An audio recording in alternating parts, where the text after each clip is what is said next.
যদি কাৰোবাৰ নাম বাদ পৰি গৈছে 10 মে তাৰিখৰ পৰা 15 দিন আমি আপোনালোকক সুবিধা দিম নিজৰ ঘৰৰ জিঅ' টেগিং নিজে কৰিব পাৰিব। লোকসভা ইলেকশ্যনত ফণিদা কেণ্ডিডেট আছিলে, মই আপোনালোকৰ তাত আহিছিলোঁ আৰু মই কৈছিলোঁ যে জিঅ' টেগিং কৰিলে টকা দিব লাগে নেকি? আপোনালোকে কৈছিলে যে লাগে।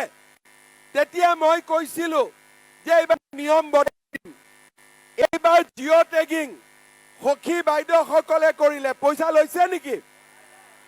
তথাপিতো যদি কাৰোবাৰ নাম বাদ পৰি গৈছে 10 মে তাৰিখৰ পৰা 15 দিন আমি আপোনালোকক সুবিধা দিম নিজৰ ঘৰৰ জিঅ' টেগিং নিজে কৰিব পাৰিব। যদি কাৰোবাৰ নাম বাদ পৰি গৈছে 10 মে তাৰিখৰ পৰা 15 দিন আমি আপোনালোকক সুবিধা দিম নিজৰ ঘৰৰ জিঅ' টেগিং নিজে কৰিব পাৰিব।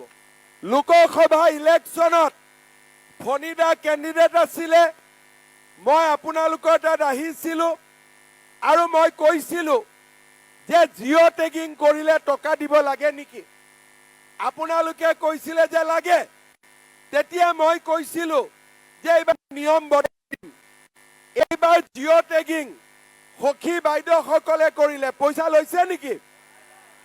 তথাপিতো যদি কাৰোবাৰ নাম বাদ পৰি গৈছে 10 মে তাৰিখৰ পৰা 15 দিন আমি আপোনালোকক সুবিধা দিম নিজৰ ঘৰৰ জিঅ' টেগিং নিজে কৰিব পাৰিব। যদি কাৰোবাৰ নাম বাদ পৰি গৈছে 10 মে তাৰিখৰ পৰা 15 দিন আমি আপোনালোকক সুবিধা দিম নিজৰ ঘৰৰ জিঅ' টেগিং নিজে কৰিব পাৰিব। লোকসভা ইলেকশ্যনত ফণিদা কেণ্ডিডেট আছিলে, মই আপোনালোকৰ তাত আহিছিলোঁ আৰু মই কৈছিলোঁ যে জিঅ' টেগিং কৰিলে টকা দিব লাগে নেকি? আপোনালোকে কৈছিলে যে লাগে। তেতিয়া মই কৈছিলোঁ যে এইবাৰ নিয়ম বদলাই দিম, এইবাৰ জিঅ' টেগিং সখী বাইদেউসকলে কৰিলে পইচা লৈছে নেকি?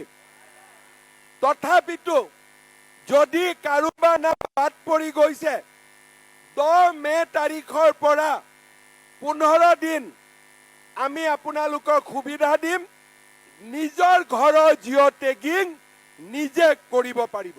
যদি কাৰোবাৰ নাম বাদ পৰি গৈছে 10 মে তাৰিখৰ পৰা 15 দিন আমি আপোনালোকক সুবিধা দিম নিজৰ ঘৰৰ জিঅ' টেগিং নিজে কৰিব পাৰিব।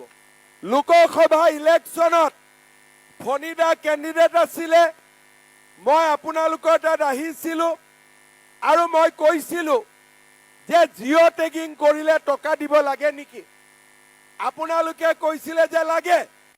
তেতিয়া মই কৈছিলোঁ যে এইবাৰ নিয়ম বদলাই দিম, এইবাৰ জিঅ' টেগিং সখী বাইদেউসকলে কৰিলে পইচা লৈছে নেকি?